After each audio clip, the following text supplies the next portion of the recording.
Hi, this is Akron Beacon Journal Browns beat writer Nate Ulrich alongside Steve Doerschuk, Browns beat writer from the Canton Repository, and we're here in Berea getting ready for the Browns road game at the Oakland Raiders, and we're going to go 3 and out with 3 topics to preview the game. Steve, obviously the big news, the big storyline, and the big key to the game for the Browns is going to be how is Baker Mayfield going to fare in his first NFL regular season start? What do you think the keys are going to be for Baker? Nate, it's like Baker Mayfield is going to be playing a different sport. He's going to be on the road, longest road trip of the season, pretty much the longest road trip you can take other than Seattle. And you've been out there to the West Coast, and I have been, and you feel different as a writer when you're sitting out there a long way from home. The players certainly do. We know that, and we've seen the road trip dynamics take a lot of effect on even veteran players. So Mayfield is going to have to prove that he can handle that. Now, what he handled in a very pressure-packed situation, and the one chance that he did have it at home, he handled to near perfection. So I think that my takeaway from that is, and my takeaway from the OTAs, spring practice, training camp, the preseason games, my takeaway is that he's handled all that stuff. He handled the one chance in a real game that he got, and my prediction is going to have to be that he's going to handle himself rather well in Oakland. Yeah, and I think the key point, in addition to all that, Steve, is we know he did what he did against the Jets on Thursday Night Football without any reps this regular season with the ones, and I just think that's remarkable. And now this week he gets that preparation under his belt. He gets that chance to practice with the ones. He gets to build a little bit more chemistry with Jarvis Landry and some of the other guys who are going to be the main targets. On the flip side, the Raiders get to game plan for him. There's not going to be an element of surprise. You know, he came off the bench against the Jets. The Raiders, they're fully going to be gearing up for Baker Mayfield. Right, and in terms of the Raiders' game planning for Baker Mayfield, you can extend that. The Raiders also are game planning for the Browns' offensive line and their pass protection scheme. Nate, we just got out of a press conference with Todd Haley in which Haley really went to bat for Tyrod Taylor and said that nobody, Brett Favre, Johnny Unitas, whoever, Baker Mayfield, could have survived and functioned well after getting nailed 5 times. I think the way Haley put it was on the very first 5 plays of the game, that Taylor got hit all 5 times by the Jets, and that it affected the way he played throughout. So one of Haley's points obviously was that they're going to have to clean that up, and it's going to have to be, again, a good start where Mayfield's not getting hit a bunch across the course of the game, and especially not early in the game. Right, he was pinning those hits on mental errors by the offense and saying that they were not Tyrod Taylor's fault. So that'll obviously be a huge factor early. And the Raiders have gotten off to some good starts, right? And I think that you scouted their offense pretty well, and that's going to be our next key point here in our 3 and out. Number 2 would be the Browns defense, which we know has 11 takeaways and leads the NFL in that category, against Derek Carr and the Raiders offense. And Steve, what have you seen in your look back at the Raiders in their first 3 games? Although they are 0-3, what have you seen on offense that makes you think this could be a dangerous unit to go against? Nate, kind of what I'm gleaning on offense at the top is that it flows from the new head coach, Old Man Gruden. And from what I'm taking away from this, the knee-jerk criticism against Gruden, which is the NFL has passed him by, isn't true at all.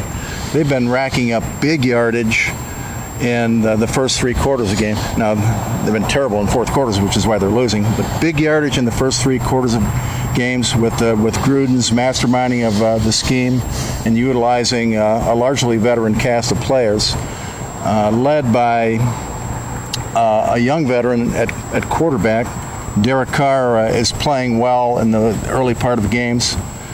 And the statistical thing that tells you that the Raiders are really dangerous and are really going to press the boundaries of the Browns' depth and their pass coverage is the fact that 3 different Raiders, the tight end Cook, Amari Cooper, and most recently Jordy Nelson, who had a monster game the other day at Miami, those 3 receivers in different games all had 100 yards plus.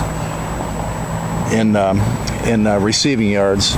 And they have a good running game with Marshawn Lynch trying to get his old sea legs back, and they really have some talent and some depth of talent that they're going to throw at the Browns. Yeah, and so far, Denzel Ward and Terrence Mitchell have played really well as the starting quarterback tandem for the Browns. TJ Carey, this is going to be an interesting game for him because this is his former team. He played the last 4 seasons for the Raiders. He did not enter this season as one of the Browns' top cornerbacks, but by week 2, he was in that nickel corner role. He replaced Breanne Body Calhoun in that capacity. So he's been on the field a lot the past 2 games. It'll be interesting to see if he can make maybe a difference-making play against his former team. I know that there's going to be a lot of emotions for him. He talked about that this week. He's got 70 ticket requests from family and friends, so a big game for him. Steve, I think to close out here, before we make our predictions for the game, our third and final point, and key to the game for the Browns, I think, has to be special teams. Hugh Jackson said it today. He's talked to the players. He's talked to his coaching staff about this. All hands are on deck trying to get it fixed. It needs to get fixed. What do you think about the special teams? And, I mean, they can't get much worse, I guess. What kind of improvement do you think they can realistically expect? Well, they can't get worse, and we've been waiting for years, Nate, for improvement from the special teams, and Chris Tabor took a lot of the brunt of that, and deservedly so, I guess. But it apparently wasn't Chris Tabor's fault because he found work as a special teams coordinator in Chicago. Yeah. And now, with a new special teams coordinator, the same thing that we've been conditioned to expect the last 3 or 4 years, maybe even longer, is every time there's a return, a kick return or a punt return, it's a knee-jerk, and whether you are consciously thinking about it or not, the first thing you do at the end of a return is look on the field to see where the flag is, and you're conditioned to keep doing so because there almost always, it seems, has been a flag on the field. So it's been a disaster. The return game has been inadequate. The punt and kick coverage teams have been okay, but the return teams have just been real bad in terms of advancing the ball into good field position. And of course, in week 1, the Browns had a blocked field goal. In week 2, Zane Gonzalez missed 4 kicks. Obviously, they have a new kicker. But in week 3, even though it was a win over the Jets, the Browns had a punt that was deflected and led to the Jets' first touchdown. So aside from all the coverage stuff that you're mentioning, the flags, there have been these big moments where they're missing big opportunities. And then here we go with this game coming up in Oakland, and there's something interesting about this game and the environment and the atmosphere, other than it being the famous black hole. It's the NFL's only infield that's left. I mean, they share the stadium, the Oakland Athletics, and TJ Carey, who I mentioned earlier, who knows that playing on that infield well, said it's a big challenge for players, defensive backs, receivers, when they're coming out of breaks, when they're moving around, how to maneuver in that dirt and not to slip on that dirt portion of the infield. But probably most challenging of all is what it's like to kick off that, and that could come into play. Yeah, sure, it could come into play. One thing, as you're mentioning, the kicking game, the only positive thing about special teams that I can think about through 3 games is the play, so to speak, if you call what a kicker does play, or the kicking of Greg Joseph. Right. And what I liked about it was it kind of dovetailed off the way he presented himself. I really liked the way he presented himself when he was introduced to us in the locker room. He seemed like a real confident guy who's got the kind of head a kicker needs. Absolutely. So he did well in his debut, replacing Zane Gonzalez Thursday night. And now we're going to get to our predictions. Steve, I'll just go with mine real quick. I have the Browns with their first winning streak since 2014 here. I've got them winning 26-20.